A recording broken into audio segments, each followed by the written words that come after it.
you need to do the simplest thing you can do and prove that your idea can somehow have potential.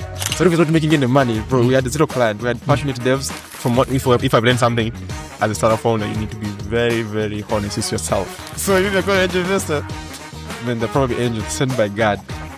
People don't buy AI, people buy the outcome, right? It was not a plan, it was an accident. Yeah. What's your definition of vibe coding? Amazing. People, developer loved it. One problem, they didn't pay. The lowest moment for me to date as an entrepreneur. If you have a startup, you might not be alive to see 5 years. My aim was to get. Is it about you or is it about the people that you're solving problems for? Prominent people in the innovation industry in Tanzania.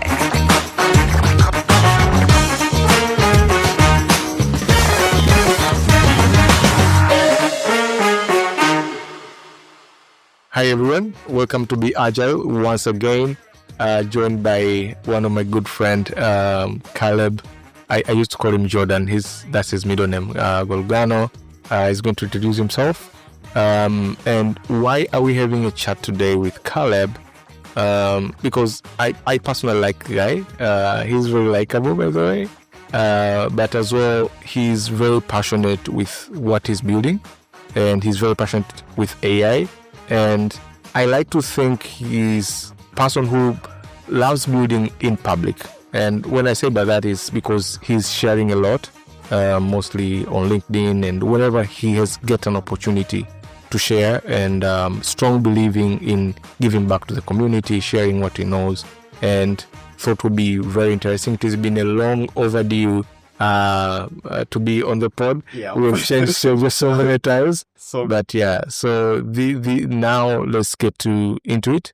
Caleb, for people who don't know about you, you mind telling us a little bit about yourself, and then we deep dive from then. So one of the questions which give me crisis is, tell me about yourself. It's simple broad. Yeah, okay. I think it's very broad, so I'm like, what do I tell them now? Yeah, nice. Yeah, so I'm Kalebu Gwalugano.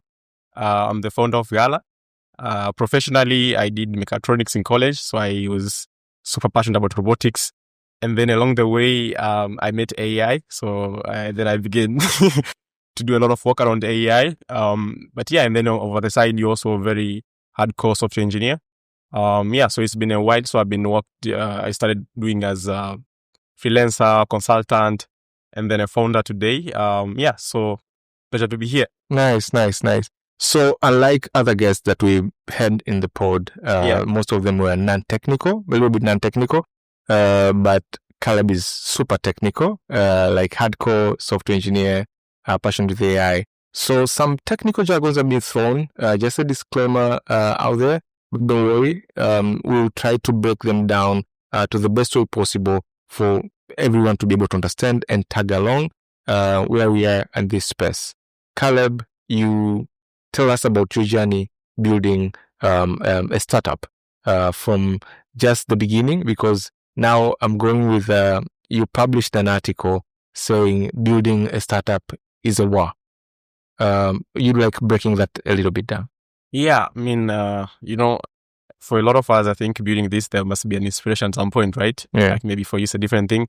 For me, it's a blending, like the culture at college. They had come and teach, you have an idea, nini. And then at some point, my friend gave me Silicon Valley. Okay. Yeah. The movie Silicon Valley. Silicon Valley, then you watch the hustle and you love the experience. And then so I think it's very superficial. You learn, you like a lot about the good things that happen when you're building startups. And then you underestimate the actual risk, the work you need to take. So you assume maybe it's hard work, but it's not that much. Yeah. So I think, I think I did a bit of, I graduated college and then I came to the street and then, I did a bit of consulting. I was afraid to do startup in the very beginning. I did a bit of consulting here and then, and then I went full time, I think, to some company. And then I figured full time is not my building, working 9 to 5 is not my thing, you know. My spirit was squashed. Yeah. You get the money, but you're not motivated, you're not inspired. And then I like go back to the beginning I think should I start a startup now? So it was this point where you never run a startup before, you never run like these things before. So it's you have a lot of you're very optimistic, but also naive about what it actually takes to do a startup. So you mostly fantasize a lot about the good side. So I think me building now, going on the hustle, building it to the point where now, I mean, it's been brutal. It's been brutal, honestly. There's a moment where, I mean, you might stay inside a couple of days and you don't know what's next for your business. Is it dying or is it not? And then suddenly a miracle happened and you don't die. And I think that part where now it's very, very hard that you have to go through to just keep the company alive. It's very brutal what happened in the scene. And I think a lot of people think it as a cool thing. I mean, I don't like, it's a cool thing, but it's actually very, very hard. It's brutal sometimes. It's very brutal. It can, terrorize you. And you should not be, I think sometimes if you know the actual truth, it might help, in terms of how if you come to approach and then you actually face the reality of the hardness that you can get in a startup. It's raising money, or it's a team leaving, or it's a customer say, they don't use it, or it's so those things. There's a lot of things might happen that might really tough on your business. So I think getting a good picture. So I think I wrote that article because I mean I meet a lot of young people like very inspired by, Kaleb, you're doing amazing. I like what you're doing. I want to be like you. So I'm like, it's good. But I think they should also get another picture of it. You're okay, if you choose this, it must be a calling. You know what you're getting to. You should not fantasize so much about the coolness and the panel speaking. And you think it's all about building startup. I think it's that's why I loved the article. I think nice. Awesome. So you started with consulting, then you neurotech, then you built SARUFI for a long time with the community, and I'm not sure how to call it now. Is it a pivot to building Lala? And I see there's a clarity, and I can see like there's a direction. I love what you're doing with Lala. I love the product, and tell us the journey of from the hustle that you're talking about the war to getting that clarity. As a founder yourself, at what point it's like, this is a turnkey, we have to turn this around and be able to say like, we are going to this direction now because this is where we're going to get, we're changing, we are not focusing on this product, let's get to this product, and there is a clear direction as a founder, because I know most of the founders, they will be juggling between ideas. Like, I have this, I want to build this, I have this, and build this a little bit, okay, I have this, I want to build again, and I have this, juggling between that. So for us, I think for me, I began like consulting before running a company. So first it was no choice, and then it became a choice. No choice to means I was not qualified to. I didn't do computer science. I didn't have a portfolio of things I did in software, and I could not afford to get employed. Like people won't hire because I don't have the certificate. I don't have the experience in the industry. So you don't have the two things that you require to get hired in the companies. So for me, then I turned to consulting. So at least consulting, you might find your way through it. Like, okay, you might speak some good words, and people might somehow trust you. And then I did that for a while. As I said, it squashed my spirit. So and then say, okay, I need to open my company. So opening a company again, you don't have a choice, right? Because you used to get money from consulting, but now you've opened a company and you've only, I don't know, I think it was a saving for only 1 month. So it means 1 month. I said, okay, I in my when I was starting, I was so sure that could take me so far. And I'm like, okay, first month starting company, I'm gonna get some clients and then you're gonna pay the bills. And then it turned out very quickly, and the money that is not gonna go anywhere. The money ran out quickly. And then you cannot afford to build a product because you don't have the money. I was the only guy in a team, I was the only guy. You cannot afford to hire anybody, and then consulting again, right now you're just doing it under the company, company name. And then we did it for a while. You get some cash flow. And then you like you're working consulting to save money for the dream. Yeah, so you're working on now consulting, you're saving money, and then now we started to do SARUFI. So SARUFI was mostly from something I did in college. I did something called Ask Iris in college. So I built a local search engine that people could actually text on SMS and then get response. Yeah, it was something like 2018, 2019.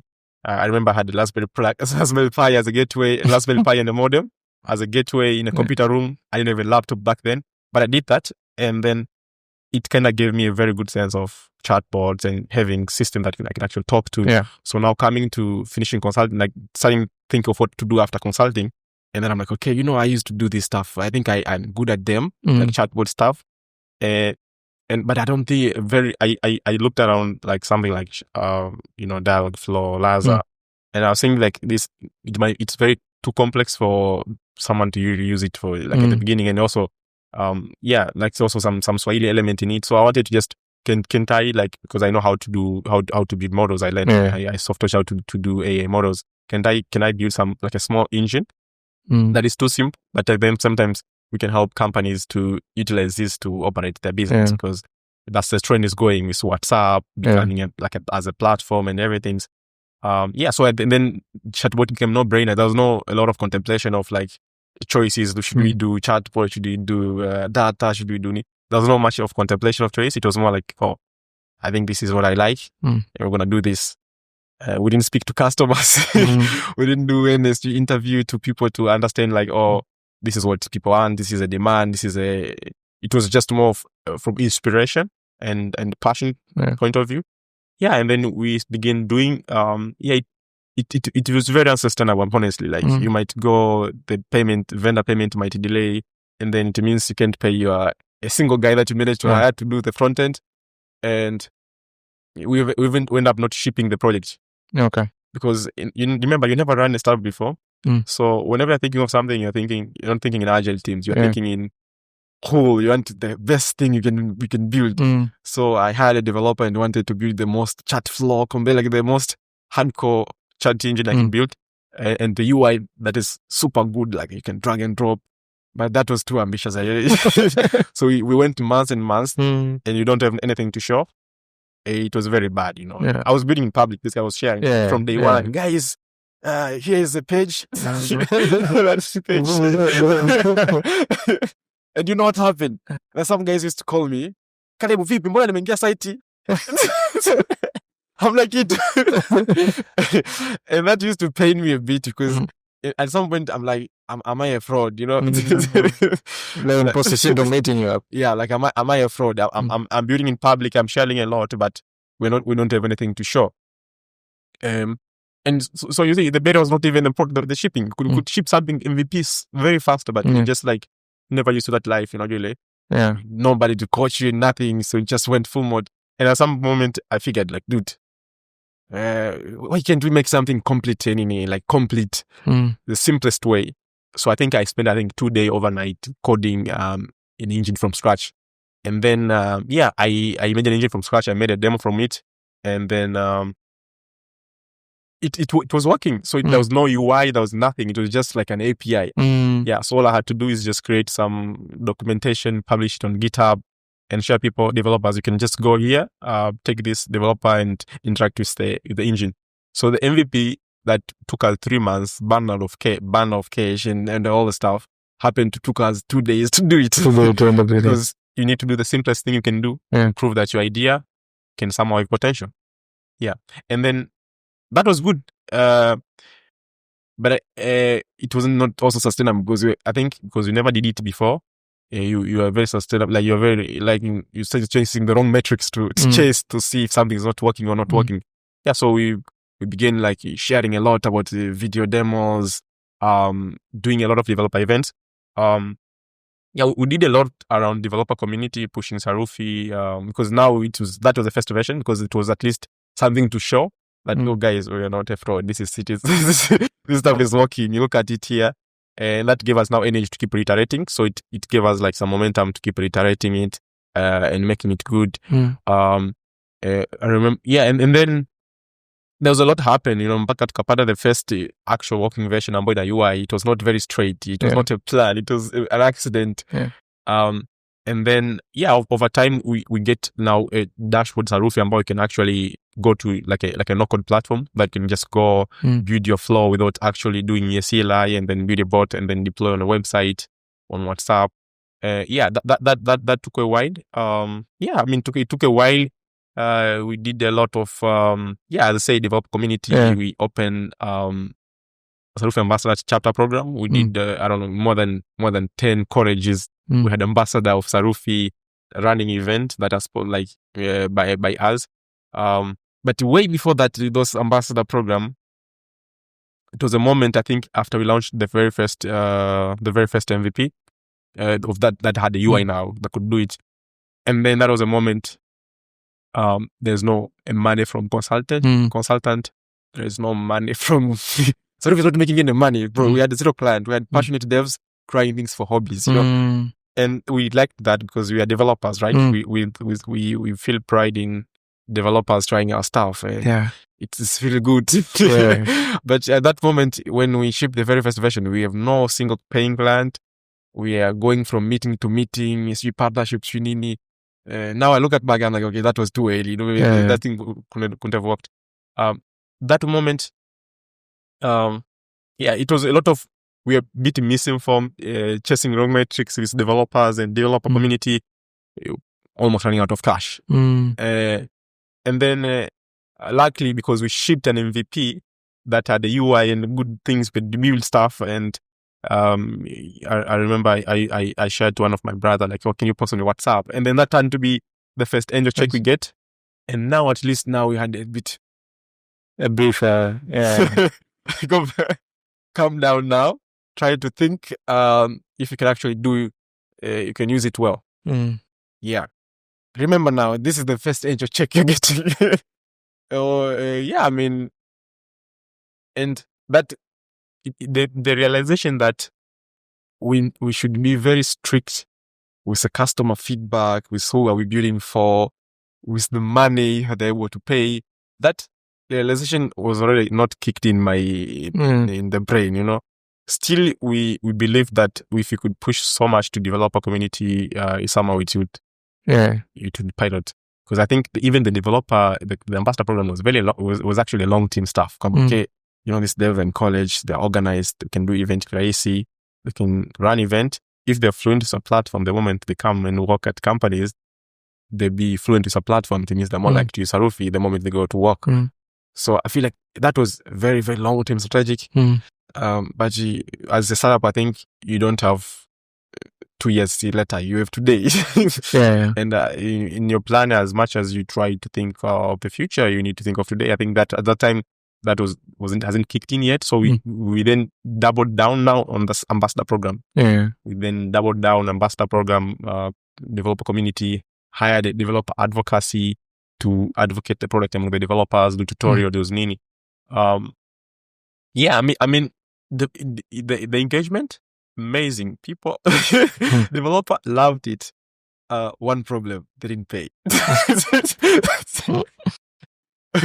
So it turned out like SARUFI was kind of like a hobby for them. And even if it was not a hobby, developer, like, they're building stuff, but people, if you look around in a lot of developer product, people end up paying companies, right?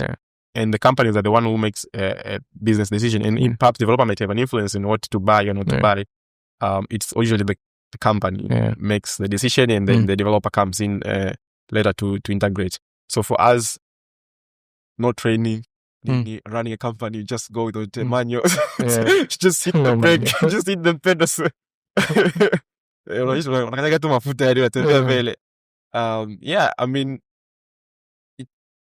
We saw we're not getting the money, we're not getting the money, but still in somehow we believed things could work out magically. I think very, very, way later, and then now we begin to realize, no, this might not work, I think that we need to change our strategy of doing SARUFI instead of trying to push to developers. Can we do something else now? Okay, because I think from what if I've learned something, as a startup founder, you need to be very, very honest with yourself. You cannot lie to yourself. The moment you lie to yourself, you learn the company dies. So if I remember, I had a lot of time to seek out the strategy was not working. But I think I thought I did so much and I couldn't stop. But I believed if I keep doing more, somehow magic will happen. Yeah. But if you want to talk to yourself, magic doesn't happen. You need to change. Like you need, like if you're CRDB, you can afford to think 2 years in the future. Yeah. As a startup with Runaway on pedestal, you cannot afford to think 2 years in the future. You need to think first of today. What can you do today to make you in a good position? I think it took us later to come to a point now. We need to change our strategy to do something different now with the company, and then now we begin approaching companies trying to do so now back in behind the scene started doing a lot of B2B sales. Luckily now we managed to close someone like Azamarine. I think there was also OTAP using, I think at some point Kononi, Mobiad. So at least with B2B, we got some traction. Yeah. We got some traction and something to show. But the sales cycle was also very wrong. Because you get some few clients who are willing to pay. They gave you a bit of reputation. Now you became a bit honest with yourself, because at that point I'm like, dude, if I see something is not working, I need to see a way, and I need to be honest fast. If honest fast is like, okay, let's give it more time. This time let's evaluate. If not working, try something new. So that you need to be very honest fast. And then doing now. We have those like few clients in the market we're doing, and then behind the scene we need to hire salesperson, fire sales, because numbers are not numbering. You know what I mean? Like you're trying to push the B2B, but still, in Tanzania you need to know people. You might have a good product, never. But if you don't know the right people, sometimes it can be a barrier. You've done a lot of it B2B. I don't know, you can have a different opinion on that. But I think if you have no reputation, and you don't know people, it can be a barrier. Because you need to confirm, like if you try to approach a bank, they'll say, okay, which bank have you worked with? If the answer is none, nobody will try to be the first. You need to find that very first client. And that very first client, they like just going random and pitch and getting you as a... is also like very thin. Maybe if you know someone that, so for me, I think I didn't have that wealth of of network to do a lot of B2B. So I'm a developer. I'm just hardcore in placing developers is GitHub commit, and I was not well versed to this B2B stuff and pitching, and it was all like a new territory. Like you just switched from a developer strategy, now you're going to B2B strategy. Out of nowhere, and then you have to learn and like instantly come, okay, that's how I should approach B2B. You should try cold calling, you should try go pitch, try to do this. But the sales cycle were very, very slow. Now the investment and the money that we took, the check from an angel investor, is about to come to an end. And if it comes to an end, you don't have the unit economics to make a business sustainable, right? So you know about, okay, this is going to close up. It close up. So at some point, we really wanted to do payment, right? Like some people were trying, the payment was an idea, and then it was combined with the signal that we're seeing on people. Some people doing bots, like these developer guys. So they might do bot, and someone might say, if you want to pay, nalipa kwenye lipa number. So the bot get the people journey, but to pay only per number. And we didn't ignore that, never. And all this time we're like, okay, guys, I've listened to a lot now of YC video. YC say talk to your customers, never. So I think we went on ground now. Now talking to actual customer. Not before the idea, before the doing of anything, before anything. Started collecting feedback. I think Kimoenge, Kawapi. So we had like an Excel sheet of customer feedback and complaints and what they think in terms of. So a lot of them, one of the top pain point was wateja wanunui or wanisumbua. But if you find out they're selling on a lot of them, they're getting a lot of DM on WhatsApp, never. Afu watu wengi sio wateja. But if you look at it, that is not the problem. The problem kwamba it's a sales funnel. No? A lot of people comes, and some of them might be customers, some of them not customers. No, it's like it's a basics, never. But the problem is, filtering the funnel as a human, there's a mental fatigue that you can have. Never. You have umefanya ads yako, umpata 100 people coming, and then only 10 customers. That is a funnel. 10 customers is actually good numbers. Never. Maybe you're getting profitable, right? But you having to juggle through every customer to get the 10 customers, there's a lot of mental fatigue that also a lot of time spent in DM, a lot of time. So payment was not the biggest problem. Like for us, like doing our research, payment was not the problem that they're having. They have Lipa number. It works fine for them. They have, so many stuff. Payment was the problem was they're doing a lot of their stuff on WhatsApp, and the time management, the mental fatigue was just a nightmare. And that's like now taking our experience now doing SARUFI for enterprise and getting at this problem was very, very interesting. Now looking at like a bit of more research, you have someone like something like Chapter in Kenya, they're doing some similar mode. Like, okay, can we just do a pilot now? So we have spoken to customer now. Like, okay, we just want to do the very basic MVP, right? Like a very basic MVP that can test if this stuff work. So remember that moment where I think if two, not 1 month, not almost running out of money. But instead of trying to be somehow something come to your head and they say, try something else. That was a very risk move, honestly. Like if I do remember now, it was a very risk move. Like there's no justification, right? You have the team that is watching, is like looking at you, and you're telling the team, no, let's try to leave SARUFI for now. Let's try to do a pilot of something new. I think I wasn't thinking of a full pivot. I think I spoke to some people like that. I take the opinion good. I remember sometime I spoke to Kevin Usiri. I was like, Kalebu, why don't you do like what these guys are doing? I think if you focus on commerce might work. But I think like you're doing too much stuff and it might confuse. And then I spoke to other people like, customer, they're giving us signals. Never. Also, the people that are taking the opinion, they give us this feedback about why don't you try this. I think at some point, I think Kevin like talked me about the hard pain they had to do with the pivot. Yeah, it's painful because you've built something for 2 years and telling say, okay, I have to abandon this. I have to abandon and do something else. For me, it wasn't making any sense. So they're saying, okay, you need to do full pivot. I'm like, no, slow down. You're too attached. This is my baby. So I'm like, slow down. Okay? This gonna work. But you're just gonna do this on the side and just push them on parallel. That was the initial assumption was never to fully pivot or full move the entire team to do SARUFI. It was like a temporary path exploration, right? Because you have to be honest, if the things are not fundamental, not working, the business, you have the products, you have a team, you have few customers, but still you don't have scale. You don't have sustainability. You don't have, if maybe we had like a stable cash flow and wait for like say 1 or 2, 3 years, that could have worked, right? Yeah. But we are not, as I say, we're not CRDB. We're a startup. We have expendable. We don't have expendable runaway, So and then we decide to do a pilot, and then we did a pilot very, very basic.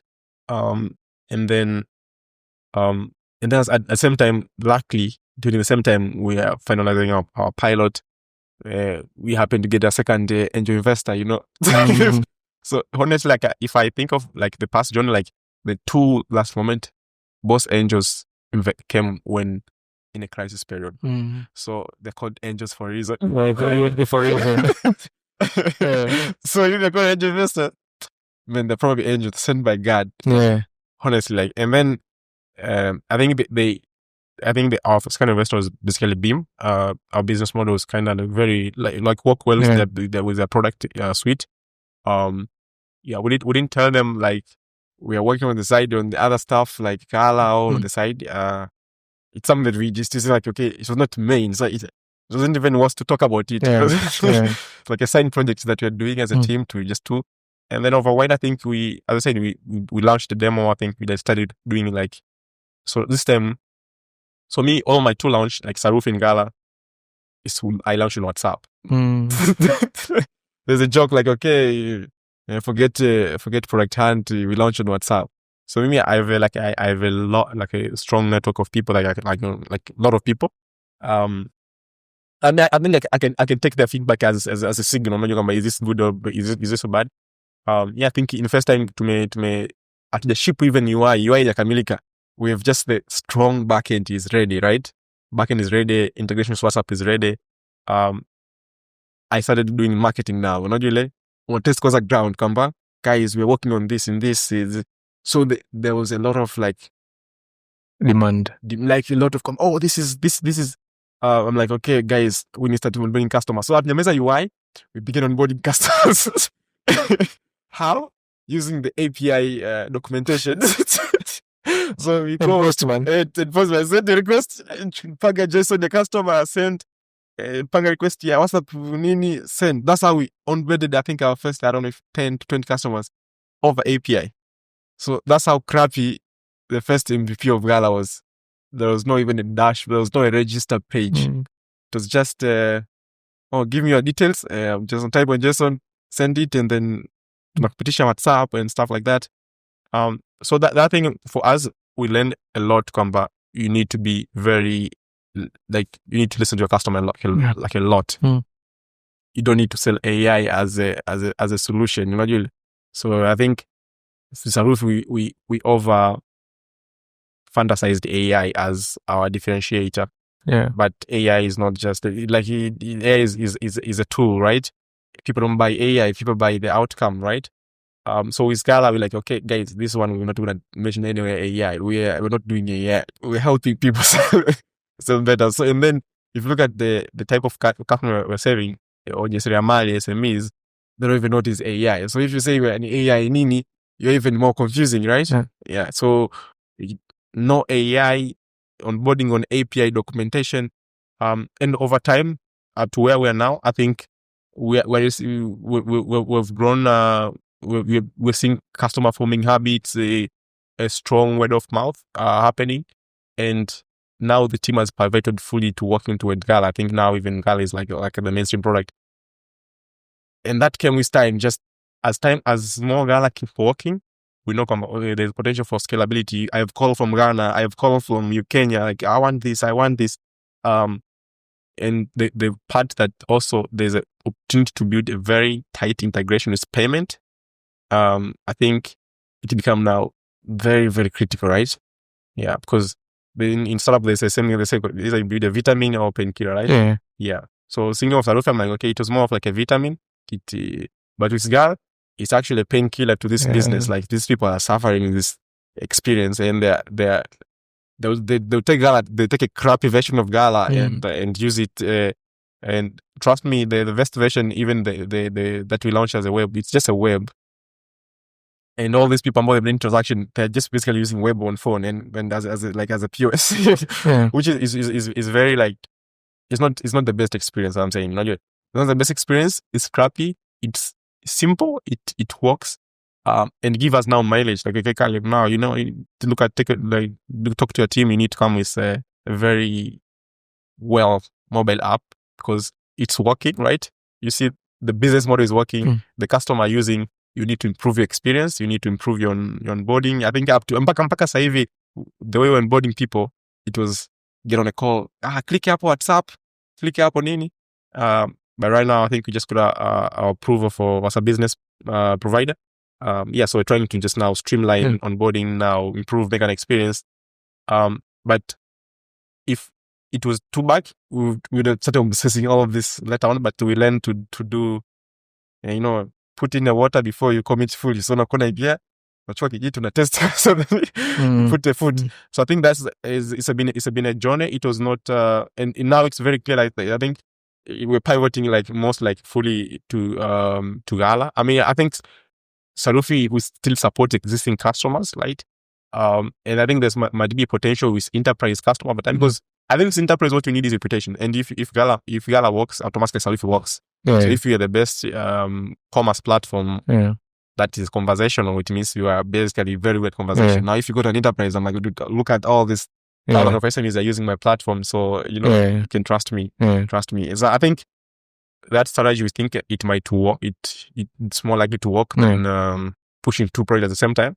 So I think it was very, very deliberate choice. Nice. I think, but over time, I think if one thing I learned is just you need to be reactive to the feedback, and you need to be honest with yourself. You cannot lie to yourself, because the last person you're supposed to lie is yourself. The moment you lie to yourself, that's the moment everything starts going wrong, and you start ignoring the right signals, and then goes was. I think I spoke very nice. That's a very in-depth, and I think it's an interesting journey you spoke. Key things I picked is be reactive into listening to your customer. Don't get attached to your product that is not working. Like, so there's a thin line there. Like you could detach too early and like pew, and maybe you were just about to hit the gold mine, then you diverge. So getting that balance, but as well, I would say is yes, pivot, yes, but I think you learn from the product that you're building, and you just picked up and like this segment, I'm going to improve this and put payment on top of it, and go forward with it. Is you have already the engine, you have the foundation already in place. So you a lot of borrowing here and there to be able to get that done. You mentioned about MVP, and it's a cry out there to date. People want to build a full product before getting to launch it, and you shared here in the conversation, but as well you wrote about it, is build your first MVP. MVP is a minimum viable product on WhatsApp. You think every MVP should be built on WhatsApp. Would you like to unpack that, please? Yeah. So the essence of the MVP for me is to see if your thing is working, see if people use your product, right? Yeah. So one mistake I see a lot of people do is they're techie, of course, they can build stuff. Not because you can build, it doesn't mean you should, right? So you end up building very complex mobile apps, you put on Play Store, you share a link, and then people don't use the app, right? They might download, but there's a lot of things, there's a lot of action point for people to try out and get your feedback, right? You might get the feedback and it might be a good thing, which is a good thing. Yeah. But again, I think it's a bit slow to the feedback, because there's a lot of decision making I need to make as a customer to try out your stuff. So what things like WhatsApp do is, like, WhatsApp is something that people use every single day. I don't know, some people don't use it, but a lot of people use it the first thing in the morning. It's just kind of WhatsApp, and there's something new.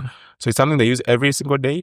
And here, WhatsApp as a company, as Facebook, as Meta, they want to become Play Store. Yeah, they're very strong on that. I'm very, very sure. Like, the dream of WhatsApp is to be App Store of the future.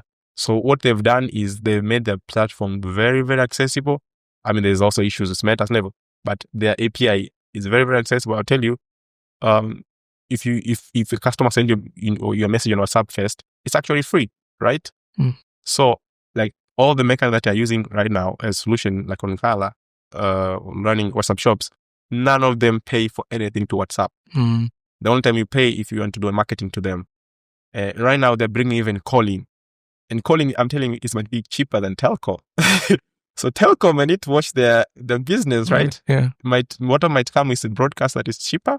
People are spending on WhatsApp. They will read you the WhatsApp message for sure. They will read, like, if you send on WhatsApp, that is for sure they will read, of course. And calling, so WhatsApp is realizing like if you look around, people, habit information is they spend a lot of the time on this single app.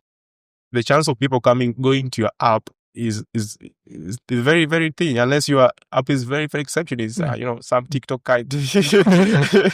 But otherwise, I don't know if you're using it. And like, if you look at people, I'll use maybe the other app I use apart from might be a banking app to do transactions. I don't know, circumference, Like, if it's another app, a restaurant app, bro, I'm not gonna install that. I better go on WhatsApp and DM the customer. If you look at Angalia and Skiba's Instagram, where do they go? WhatsApp, and people actually do manual DM. So when you become a developer, you want to do a pilot, it's never. Even if the goal is an app, maybe you want to very custom experience you want to do. If the goal is an app, what you want to do is validate if the idea of what you're trying to do will actually work. So the goal is not to build the whole, like if you build the best thing and the idea doesn't work, then it's a waste of time. You've wasted 2 months of work. Now with WhatsApp, you can do the pilot in 2 days, right? Pilot in 2 days, ship it to the test users and be, okay, this helps you to do this and that.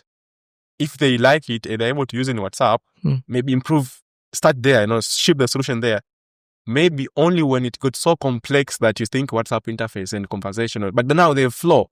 Flow, it means you can render forms on WhatsApp.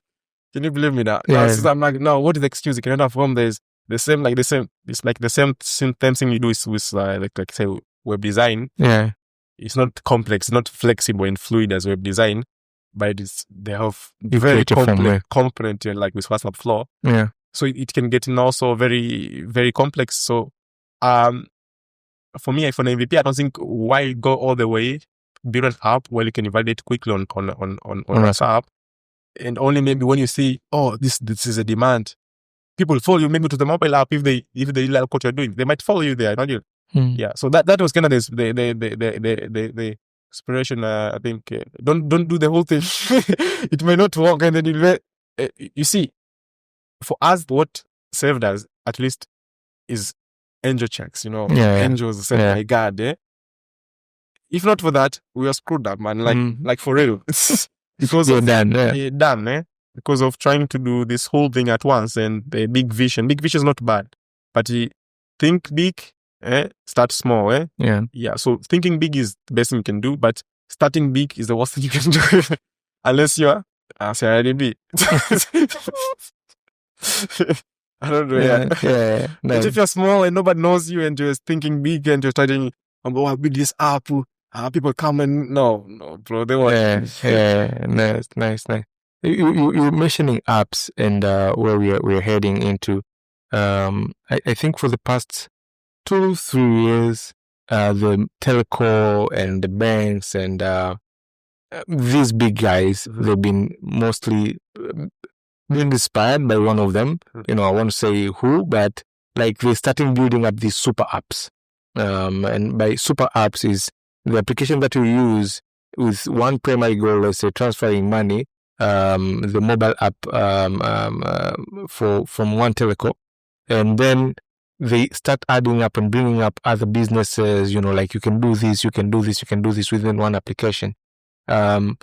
We share the same opinion. I think you wrote at this once about you think the super app is dead, and I believe maybe with now agentic AI and everything, maybe the super app could have a chance to be able to, give at least a customized experience to each user specifically. Why do you think the super app have no chance with where we are going with AI and chat commerce and everything in between that?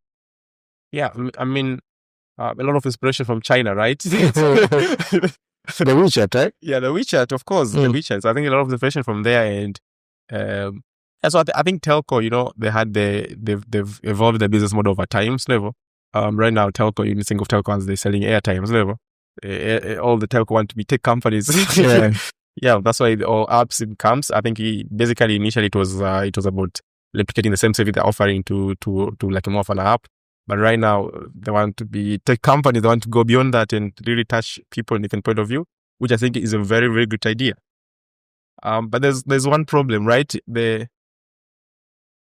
The app economy itself is not really working for Tanzania. The app economy is not actually working well. Like the app that people use are very, very, as I said, is WhatsApp or Nini. And so it means one of the things I think you can build, the habitual formation is very hard to do. So the problem is not the product; it doesn't work, or the product works and it's maybe it's good, but like you have very, very strong habitual formation of how people do things on a separate app, and then telco want to do it on on their own app, of which I think it will be a barrier. Given like starting from how many people use mobile app, even those one that used by telco, how many of them don't use a USSD to buy? They go for the mobile app. And now, if I want to order food, I go to a telco app. So I think there's a bit of, so I think for what I wrote, I think if you look at something like China, it's something you might know, right? For China, a lot of people already use WeChat, right? Like a lot of people use WeChat is a main app, but sometimes the payment is unified, right? It means if people want to pay, it's unified, it's human logistics, everything is the infrastructure. Hawana sisi in Africa wanataka to avoid the institution, right? We lack basic infrastructure ambazo, it means a lot of stuff you need to do. You need to invest you're building an institution and then you're building your products. So for them, everything is ready. That's why everything is working seamless. But if you look at Africa, still we don't have that. We don't have that very seamless integration with this institution. But I think the strong one is look at habitual formation. If you look at habitual formation, they had their shot. I think they had their shot. And it's nobody buying something. Using telco, like I don't buy anything for using my telco app. I just use it for buying airtime, for buying GB. So I think for me the strong part was the habitual. It's very underrated. I'll tell you an example. Like for GPT. Yeah. Do you think it's the best chatbot in the market? No, really. Not really. Yeah. They're fair. They are fairly upcoming, good ones, competing. They led and they're very good. Yeah. But the users of ChatGPT don't switch. They don't. Today, Grok might come with the best AI model, and the user might not switch. Is it not because they have a first mover advantage? No, that's not like peer. Someone think okay, they say okay, it knows me too much. I've built my habit of formation of listening. So there's certain kind of like, look at Google. Let me try Google. Why people use Google? Is Google better than Bing or better than any search engine? No. Yes, because they do it over time. No, that might be a reason. But in terms of experience, in terms of partner. Yeah. So I saw something about what do you think is the defensibility of Google? They made the user experience very simple. I mean, maybe that, but I think what they're talking about, even if people know you, like people shop on a habitual formation around one product, they don't switch. They don't switch. They rarely switch. And now coming to telco, it means they need to start building new, very habitual formation around people buying pattern and spending time on telco apps is only when I'm making transactions. No, I don't have any other. But look at what I'm doing on WhatsApp. It's massive, right? I'm doing everything. Loan, nazime 10 mzee nakurudishia kesho. Lete delivery niko hapa. Like I do everything. I have a lot of habitual formation there. So if you try to bring my experience of buying food where I spend time doing that ordering of food, I'm more like to try it than taking me to some place I've never been and telling me, oh, you can now order food here. So it seems like just because you can do it somewhere else, it means people will switch. But no, it doesn't. People don't switch. Yeah, but what are the chances? What are the chances with agentic AI and being able to leverage that? This is where I'm going with this, right? Yeah. I buy power, Luku. Luku every, let's say, 25th of the month. Most people do that if they are on on a payroll. Every end of the month, they will either pay their bills and whatsoever. All right. Now, what if my finance app, the one that you use to transact, be it a bank or a mobile money, can be able to now predict that behavior of like this guy every time of this time they're coming in to buy power. So I might not be there to do the thing, but if I've been given right cues, I might be convinced to do that. So end of the month, I go to my banking app to check if my salary is there. That's a habit, all right? I'm going to my banking app, check my salary, if the salary is there, all right? Immediately, if it is there, I then start thinking of how am I spending, and now when I die, there's this, I have a bill to pay, I have this to pay, I have this to pay. If the timing is right, if things are placed right, that habit could be formed. Because, all right, the direction that WhatsApp started, right, is like what you see now. They're bringing up forms and they're bringing it to your application, audio, coding, and everything, right? Built iteratively, and some of these habits, they were developed and they were intelligently cued for us to be trapped into them. Okay, so look at the change of, let's say, status on WhatsApp. So WhatsApp started with status. Status was like a tweet. Early days, it was like a tweet status. It was not even like on stories. I think that they stole that from Snapchat. From Snapchat, right? Yeah. No, still like they copycat from Snapchat, right? Yeah. But then status was like update status, update your status. It was like I am on my way, like I'm in a meeting, something. It was just a very simple limited text. But then they took what worked in other platform, brought it to WhatsApp, and now people built a habit around that, posting for advertisement. Now the WhatsApp status is used for advertisement and people selling product on WhatsApp. You find people having very long chain of WhatsApp. So they innovated around like, okay, this is where people coming here, and maybe you can be able to build something up. So we now and then access these so-called super apps to do some activities. I'm investing on UTT, for instance. Yeah. All right. But only if the app that I'm using, the platform that I'm using is, I think there's that feature in one of the banks, setting up auto deduction. I'm not sure it's very smooth. I've not tested it. Setting up auto deduction from my account to a certain investment account. And if they could be able to put that in a proper sequence, innovatively, all right. I don't want to spill the beans here. No. But like if one could be able to think strategically and put everything in place there, that habit could be formed. Because what you need to form a habit, you need a trigger, like cause of action, a trigger, then an action will follow, and things will fall in sequence that way. All right. So the same habit that people looked at WhatsApp for communication, I'll text, I'll call, that was it, right? Now you're building Gala, people are doing transaction, all right, on it.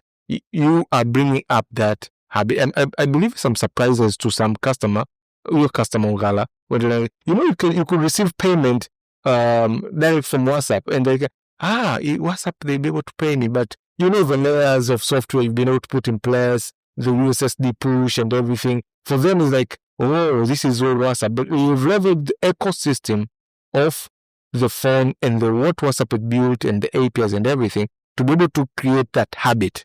So the innovation bit that you're putting up is now a creating habit for people to be able to do that transaction. What China had and everything, to create that pattern for people to be able to buy on WeChat and trust WeChat and things, is doing more than buying. There's so many things being done on WeChat, right? So I think it's just the point of staying on the edge of innovating and looking where we are at, and maybe, where I believe, super app are not completely dead. Maybe they have a chance with agentic AI. I will end there. Yeah. So just start somewhere. happy to challenge and like yeah. So for me, I say people who use GPT, they still use Google. A lot of them, like Mimi. If I want AI to write something for me, I want to do something, I'll use a GPT. But if I want to search, I will not go to ChatGPT. Okay. I'll go to Google. Okay. Because Google is, I know what is for search. And that's why Google still is working. Like all this challenge, but Google is still the leading number one, and still most of, if you think of search, you might not think of it. So if you want to search, you go to ChatGPT. Okay. Yes and no. No. Yes and no. Personally, Personally, my visit to google.com has drastically dropped. Okay. All right. I believe it is the case for other people as well. Why am I saying that? The habit and where we're coming from, like Africa now, Tanzania, generally, the way people used to visit Google. Like the non-technical people, they don't use Google. They do not use Google the way we use Google. They don't use ChatGPT the way you use ChatGPT. You have one thread conversation. If this is for article, do this and something like that, right? But now I just introduced one of my fundi electrician to ChatGPT. That guy did not sleep that night, but that's not the story. The thing is, he used to search for things like if he was having a complex challenge on wiring or something, he would go and search. All right, but right now, I bet if we ask him, he probably have not visited Google for a while because he's relying on ChatGPT. All right. Yeah. Now, where am I going with this? I personally use Google in these occasions. If I need like a paper, like a research, something that is done to verify some of the things, I'll go and search and look for inspiration. If it's a document, it's a strategy I'm looking for, I'll go and look for that. And just to be able to build up that, like I need to learn and I need to read and, fill up the human intelligence first before I go to ChatGPT to streamline things and things like that. So I'll go to do that at least I'll be able to use it that way. All right. I wrote an article about this, and I think that's why I'm very much reserved in terms of how that Google still has a superiority on search versus the upcoming things. I said I share like a human might not visit website our like the normal website as we go compared to the way you bring up tools. Like people bring like do you have a website for e-commerce? Let's say e-commerce used to be a website, but then we're moving e-commerce to WhatsApp. So the traffic of that e-commerce platform, it's even the appetite of people going and starting browsing and everything. Now we're moving it to WhatsApp yourself, all right? And the same case just happened the other day. Someone was looking for, best software development company in Tanzania, whatsoever, and ChatGPT referred IPF softwares. Okay, that person reached out and after conversation, you should thank ChatGPT for recommending your company. So they are building up on top of what Google had already built a foundation of SEO and that search engine optimization that Google did, because the search engine results is what at least help people to say what you see on top, this is legit, this is more good and compared to other pages. Okay. And if where we're going with ChatGPT, the earlier versions did not have latest information, but as we go, the scraping is better, the real-time information becomes better and better. I think the traffic on search, specifically search engine, is going to drop as we go. Yeah, I think you're very optimistic on ChatGPT. Yeah, so my view on if agentic payment might in some way incarnate the superb idea.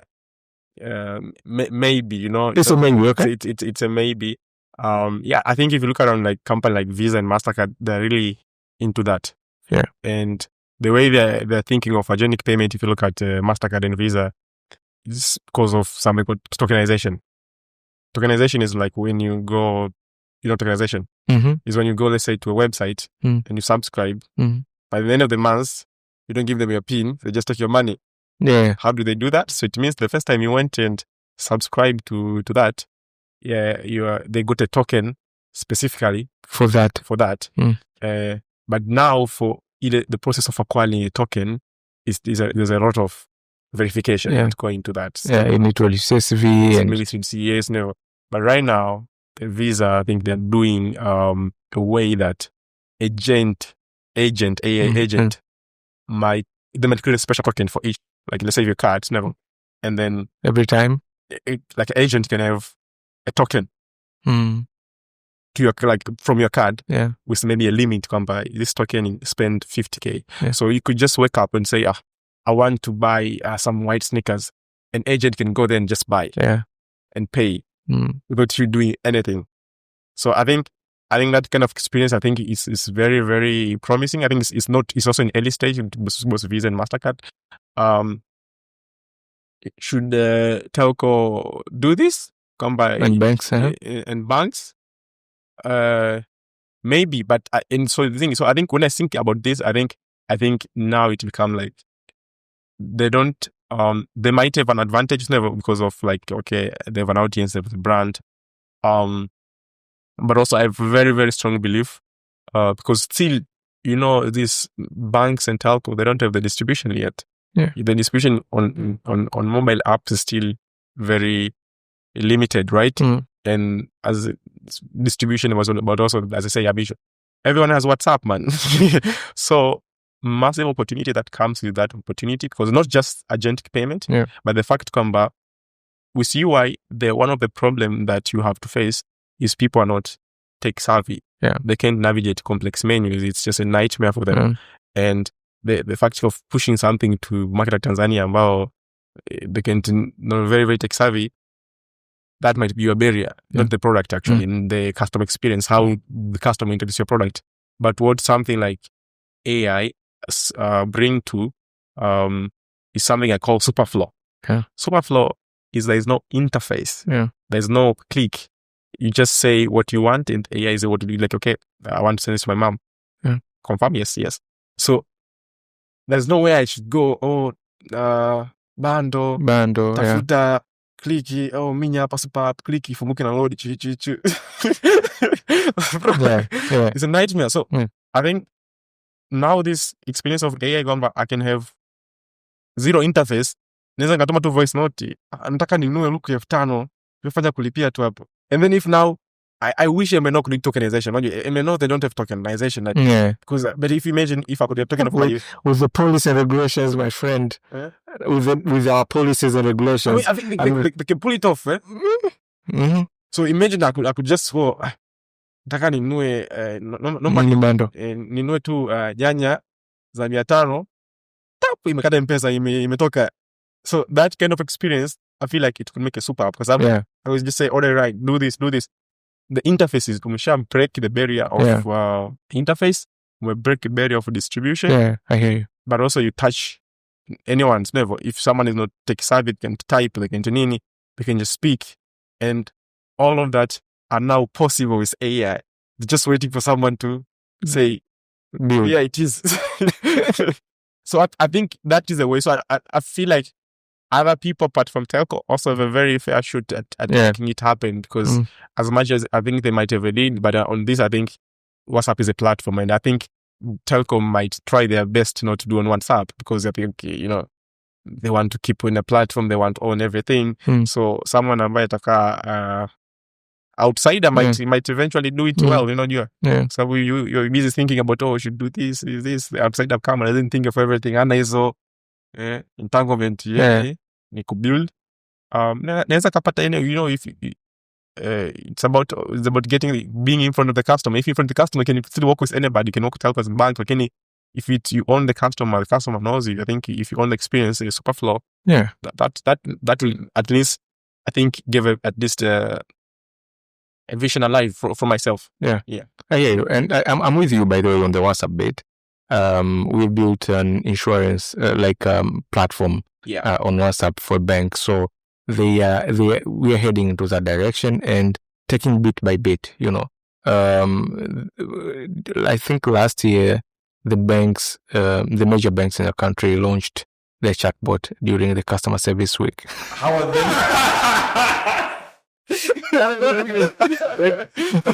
I'll copy that.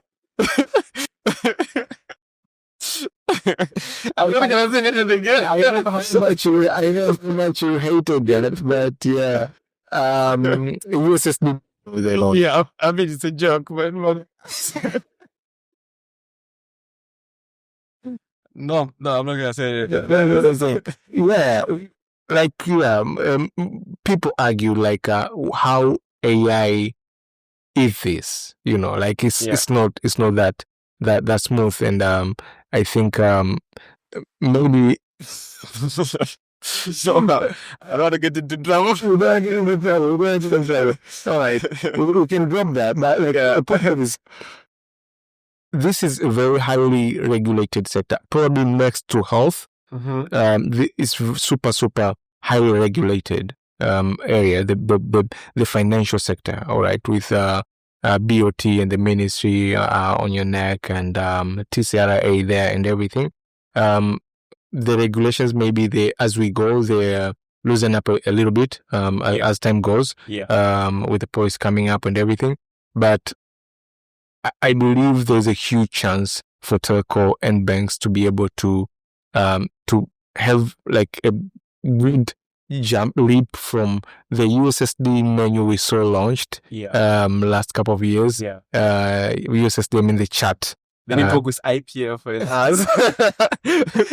to be able to build something that to be able to. So where we are heading, I believe there's a huge chance of taking that leap, huge jump into getting that advantage in handles the next the agentic AI notion we're talking about, to be able to get into the next generation of fintech, to be very innovative, and not expecting to have a launch of the chat USSD.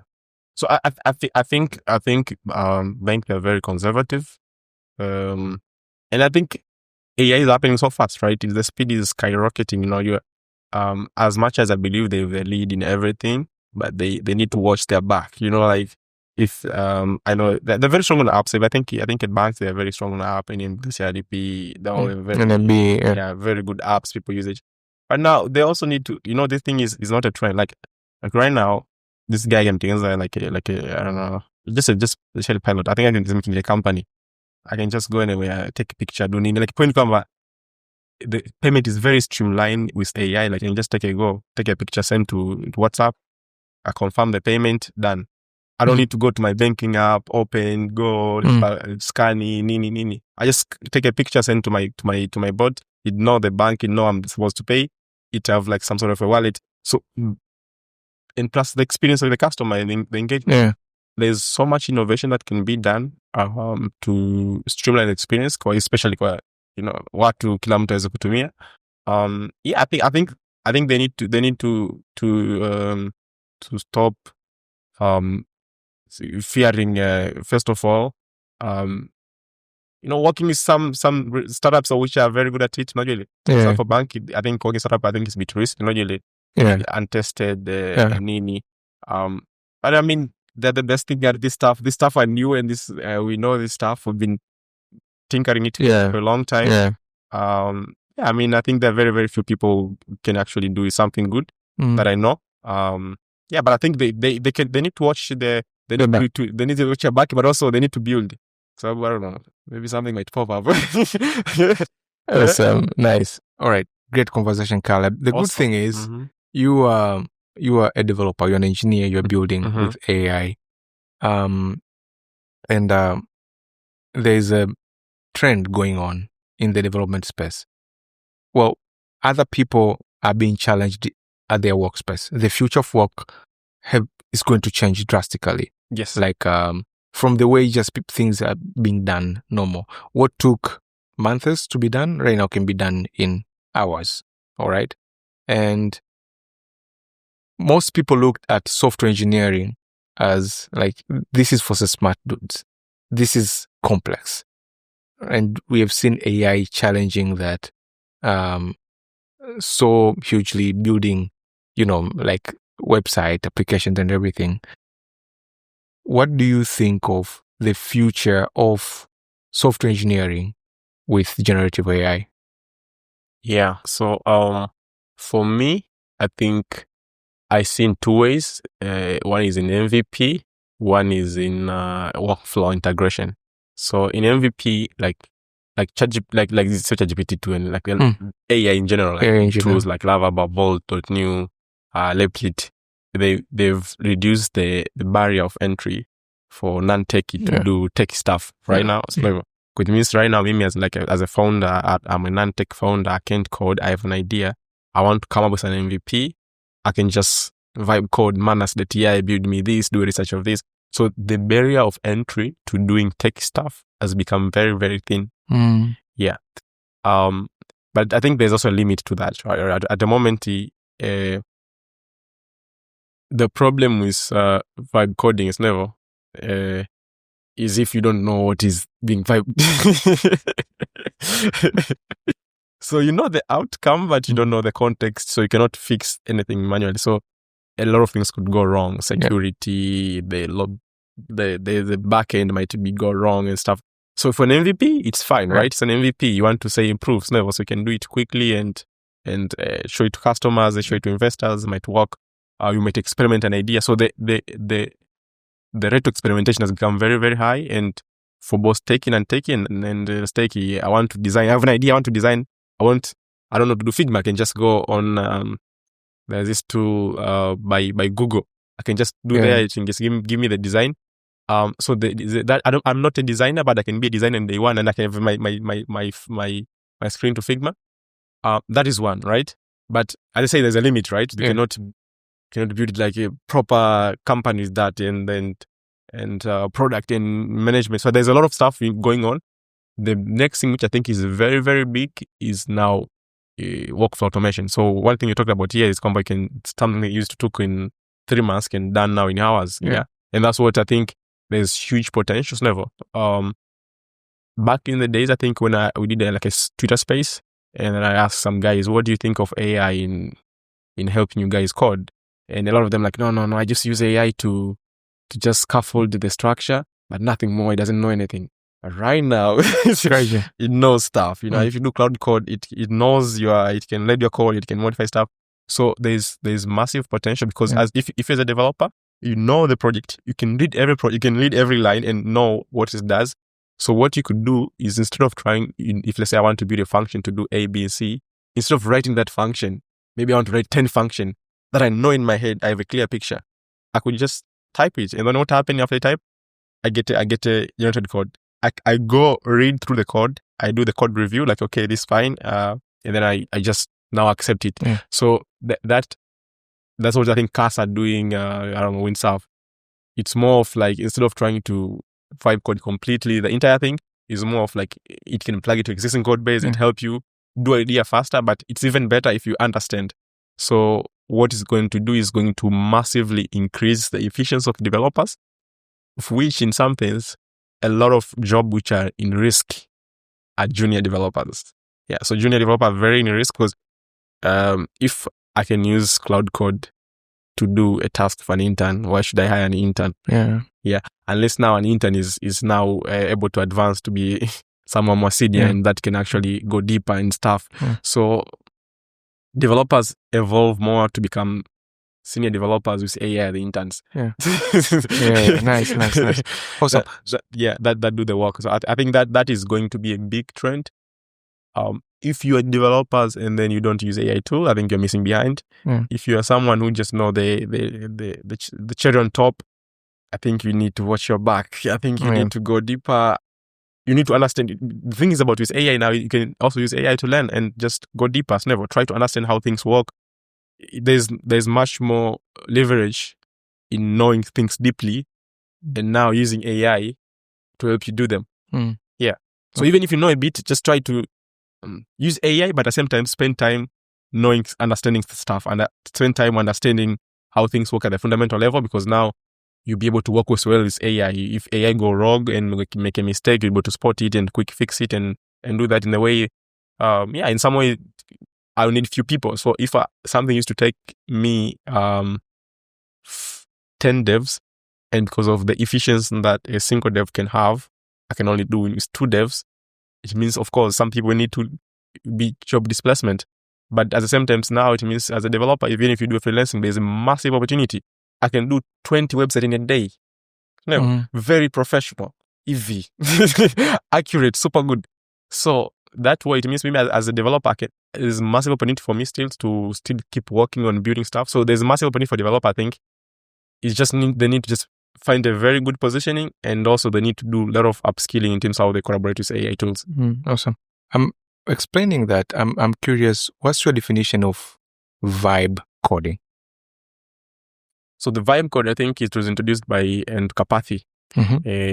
And the way it was a tweet, basically, which now it was just a tweet, yeah. It was just a tweet. But it was just a way of just prompting AI to code for you, without caring what AI is writing, or you just care about the output, right? Yeah. So it's just, you just say, okay, it made maybe a page, and you modify this, modify. So it's a way of building software that you don't really care about the under the carpet. The carpet. You just care about the cherry on top and the looking and the top. And then and most of the time now, it means anyone can do it. You're a dev, can do it. You're not dev, can do it. So that's the way I think the definition came about it, and that's the way I think is the definition of vibe coding from what I see. Okay.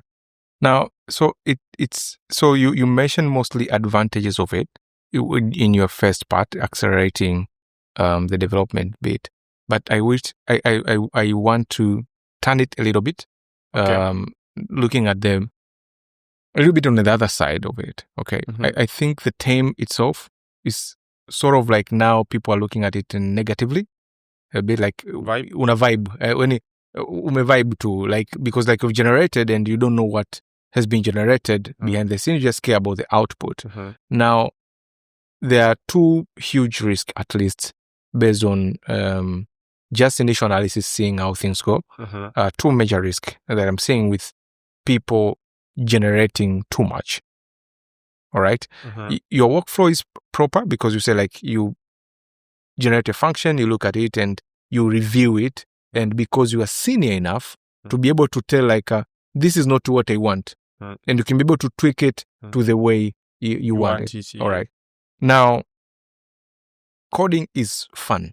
And probably you got into it because it's like at some point became as a hobby. You worked in so many projects before getting paid. So there's a very silver line between it being a hobby and being a job. Like kidogo kidogo, it can be a job. Turn a little bit, it's a hobby, right? That's why, like, most developers can work overnight, can do all things like that, because it gives you, at least for me, how I got into programming, and I think I heard your story as well yourself, is getting a power to be able to create something. Of course, like, I've created this, and it's working, all right? But as for every developer, I personally, at some point in early days of my career as an engineer, I had to fight a lot of imposter syndrome of saying, like, if me najua kweli, do I know what I'm doing? Like, you're shipping up a website, like, hey, are people people are visiting this? Now you build a payment gateway, like, people are really transacting money on this. Like, until it's live, like, hey, people are doing this. People are using my product.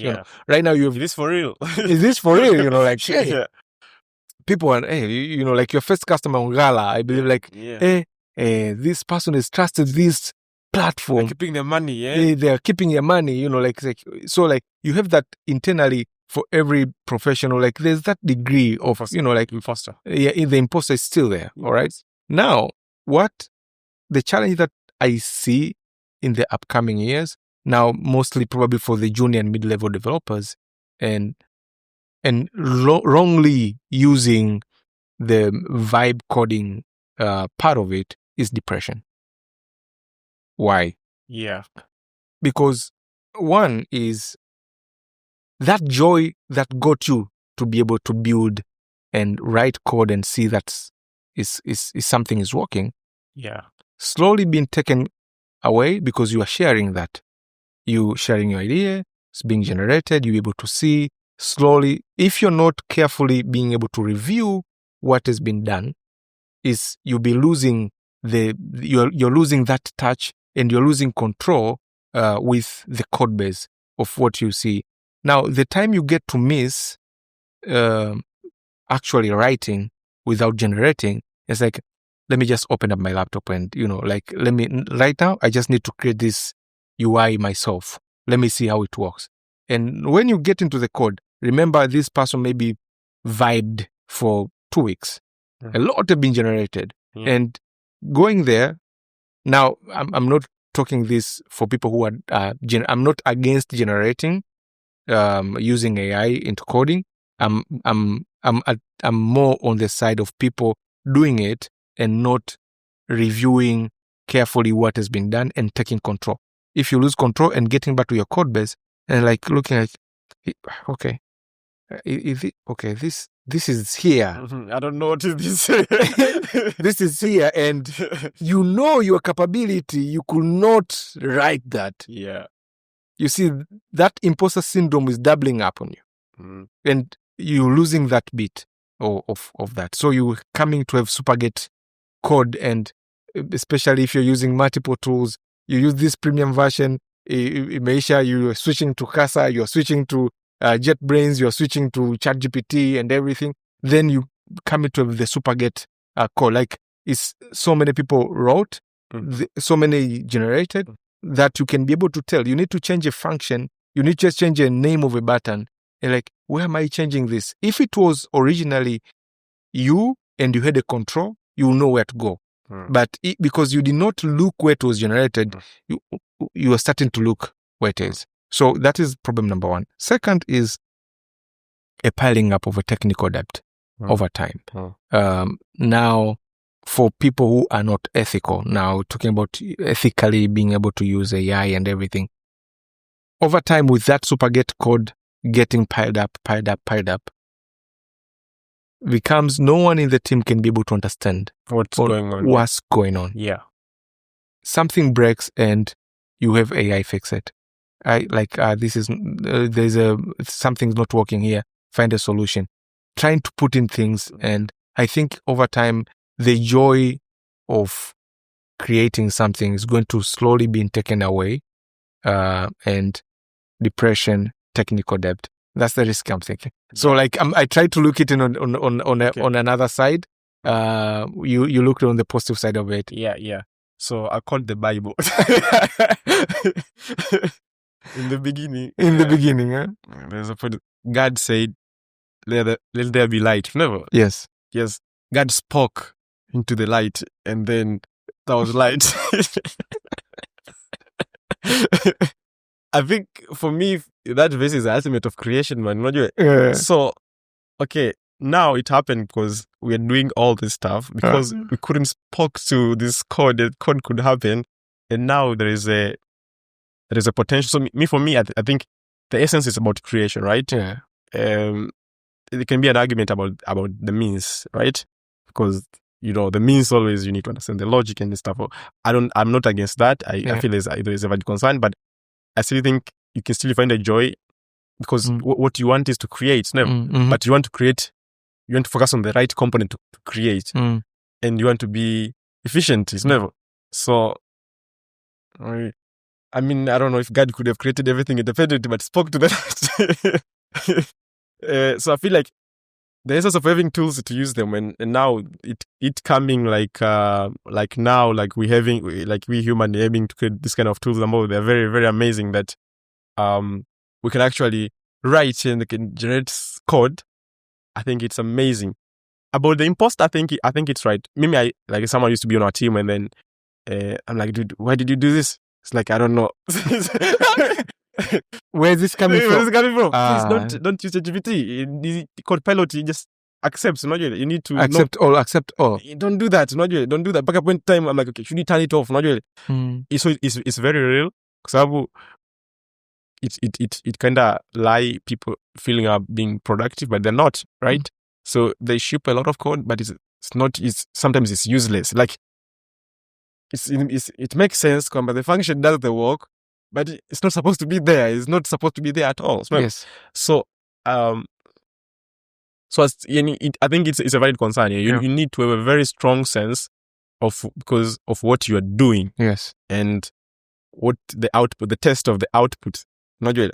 As much the ideal outcome, you should know what's happening. Everything's at least if you don't know, you should know in the code base what an ideal outcome would look like. So then don't work on AI blindly. I think vibe code work best, as I said, mainly prototyping. Prototyping. You just want to prototype an idea. Yeah. But you don't want to build an idea with vibe coding, and ship it to customer. And I think even the CEO, I think Casa said that the way we are, AI cannot do a complete thing. AI is more of an assist. It's not, if you want to vibe code, it's more to assist you on your workflow. Yeah. Like you should be the project manager, the owner of the project. You know the structure, the order. You need to be in control. You need to be in control. Yeah, you need to be in control. And if you don't, I feel like there's a chance you might have, as you said, a very spaghetti code you can't maintain. And then the fact that you have to rely on AI every time. AI, they're not deterministic. They don't give the same output every single time. So I saw someone and I'm like, Jama, your may change frequently. Probably they're using vibe coding. So the point cover. I'm asking, modify this button and AI made this. You modify touches them. So even the maintaining of it and it's AI, difficult. It's difficult because AI most likely might add side effect or something else. Yes. Because it will work on that section. Of course, no in context, but find it like you have round button here. Here you have square buttons. And modify also there. So you see that the same mistakes, you ask the same question twice, it's different things. The same thing with code. You do this different thing. Yes. Every time you ask it. So it become now very, very hard to maintain. Yeah. So I think those are valid concern. That's why I insist for people who are like a junior who are web coding, it's best tool for non-tech. Yes. Non-tech super cool. I think it's for them. It's like get your MVP fast. Yeah. But if you want to ship it to the customer, no, get a developer, use Casa, build something concrete. Really. Yeah. And for juniors, the now like more call now to go deeper. And it's not like AI tools are not a reason to get lazy. They're a reason to go deeper. But it means if you go deeper, you get the most leverage. You've put it so well. All right. The tools are there to make you go deeper. Like the easy stuff, the hard stuff that took you time, let them go. Take that time to deep dive. There are things that were boring. They are boring to repetitive tasks that are boring to do, Like now go deep and, advance that. I think you've put it so well. Yes, thought I should echo about that. I wish to revisit your metaphor on the Bible. You say God say let it be light. Right? But there's something that is he did not say let it be light. Create a man, create a woman. Like he did not put all those things like in one prompt. Go. He like created something. Then he saw it was good. So that part is where people are missing. So the way I learned this somewhere is like you have a first layer, a human intelligence. You need to know what you need, what you want, all right? The AI will come in the middle. You generate. You need to finish with the final layer of human intelligence, verifying. So that is the point like goes like he saw it was good, then he going to the separation and everything. Yeah. So he was doing the code review if it's going to be that way. But people are not doing that code review. They have one prompt of create a form and make sure it sends it nicely, an email, and the email should be this, and add the footer, like so many things, boom, all together, and expecting magic. Yeah. If it's one thing that you want to touch again, it's fine. But if it's something that you want to keep maintaining, I think it's a wrong approach. Yeah. So we need to get careful. You get careful, get deeper. AI can do deeper. But if you go deeper and then you don't know what the deeper is, you get lost in it. So the reason to go deeper is for you to maximize your utilization of your AI. Because if you cannot get deeper, using AI will create a debt that you cannot maintain. And to be very hard to go, it will be very easy to go wrong. Okay. So if you go deeper, it means you'll be able to talk to AI well. Because AI can go deeper, like it can go really crazy. It can go do all this kind of stuff. If you go there, you meet AI there, you can now collaborate more effectively. And if AI make any sort of deeper mistake, you can say, no, here you're lying. Do this instead. Yeah. Okay, awesome. Caleb, I think we have a great time here. Yes. What have we missed? What do you wish to share? Final words, note to a young entrepreneur out there, a leader in an organization, trying to innovate with AI, building solutions, and trying to take up advantage of what we have right now in this era. So great to be in this alive.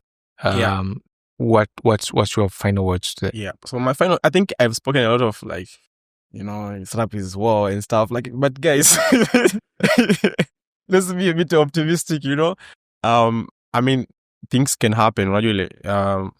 Mimi, from my very first attempt to never go for advance, my first, and all this crazy choice I made, eventually they pay off. So what I'm trying to say in kwamba, you need to believe in yourself. Kwamba, okay, if you know what you want, especially in this startup phase, if you want to go for a startup, so it's of course not gonna be easy. And you might not have a plan that is full laid out yet. You don't know A to Z. I couldn't make a plan because a lot of things was moment of luck, but finding me prepared, right? So I think you should not overthink so much, but you just need to get to you need to know what you're signing up for. And if you actually do well, be honest with yourself. You find people who are willing to support you. It's never. You find people willing to support you. You learn a lot. It will teach you a lot. It's like a startup will mirror your weakness, your strengths. It is not down to fix your company, to work on your strengths and your feedback. So I feel like there's so much potential with you see. It's like, I think now the space in terms of Tanzania, I think the startup phase is now really getting somewhere. When I was starting here, there was a lot of bad stuff about the ecosystem being said, and I was kind of like trying to get away to get an ecosystem in some sort of way. But right now, what I'm seeing is, I think it's getting better. The ecosystem is getting more vibrant. In terms of funding, in terms of support, in terms of innovations. I think in terms of talent, Pia, this kid from college, they're amazing, yeah. They're unajua vitu. So I think you should just take your time to think if this is what you want to do. You should go for it. You don't be terrorized by the most expense that might happen. I think there's also massive upside to it. All right, awesome. For someone, a business out there who can use Gala, where can they get it? And at least in a very small pitch, if you're to say, what advantage do these SMEs have with Gala, and where can they get access to it? Okay, so Gala, right? So Gala, it's how do I say it? Kwa mfano wajisiamali wengi, like a lot of people usually wanajibu DM kuongea na wateja, and then a lot of customers might ask the same question every single now. And then if they're not online, they can't sell. It's never, because they need to reply. So Gala ni kama mfumo ambao unailink na namba yako ya WhatsApp, ambao unakuwa unaongea na wateja wako, and soto ongea nao, unaweza kujibu maswali, unaweza ukapokea order, ukapokea malipo, and you don't need to intervene at any point in time. Ukiamua uintervene, you can intervene. And then we offer it as totally there's a small onboarding fee, but almost a free solution. To get it, tunapatikana Sky City Mall pale floor number 9, but also you can visit gala.tz. But also you can check with me 07 57 29 41 46. Just give me a text on WhatsApp. Pale me, I'll respond very quickly. Okay, awesome. Now that is Gala, a chat commerce platform that enables payments on the platform, but as well manage your DMs and everything between them. Of course, there's so much more. I think that's a simple explanation. But it comes with its own POS that you'll be able to see all incoming orders, manage your inventory, but also you'll be able to punch your manual orders on the back end. Manage to send bulk SMS to your customers. So it comes with very blending behind the scene, but on the top layer, the core part is just to help you talk to your customer better. Awesome. Thank you very much, Caleb, for being here. It has been great pleasure and great arguments to talk about. This is an amazing podcast.